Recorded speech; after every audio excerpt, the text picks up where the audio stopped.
Hi everyone, welcome back to the Careers Portal, and I'll be giving you a guide on how to apply for Debonairs jobs. So if you're interested, keep watching. Careers Portal is your one-stop shop when it comes to finding learnerships, internships and bursaries, as well as any information you may need about studying and your future career. There are basic restaurant job opportunities available at a variety of Debonairs pizza franchises across the country. Cashier, cook, server and dishwasher are among the most popular entry-level job opportunities at Debonairs Pizza, and jobs that matriculants are welcome to apply for. There are also restaurant management positions for individuals who are experienced in the restaurant and food service business. Interested in working there? Here is how you can apply for jobs at Debonairs. There's no online job application option on the official website. To apply for a job, you need to go directly to a Debonairs pizza restaurant. Walk in and ask the staff where you can find the manager. Once you find the manager, politely ask if they have any current job vacancies. If they do, they'll explain the job application process to you. Always carry a printed copy of your CV and a short cover letter that highlights your skills and why you'd be a great fit for Debonairs. You can also check job sites like Indeed and PNet. Just search for Debonairs Pizza Jobs or Debonairs Steers Fisherways to see if there are listings in your area.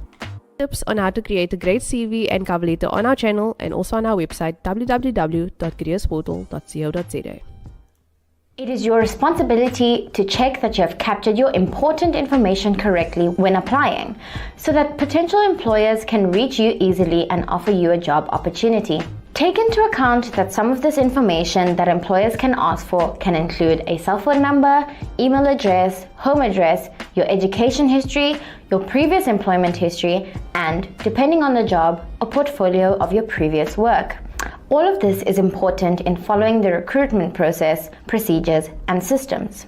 Inconsistencies relating to an outdated phone number or email address or your previous employment history may steer employers away from hiring you and won't present a positive view of you as an employee. You should submit your latest CV with your most recent position and outline everything you can about your most recent role.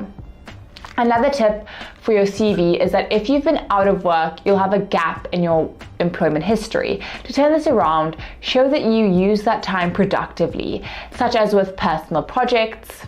Comment down below your job search tips and don't forget to like this video and subscribe to our channel for more. Thanks for watching and see you next time.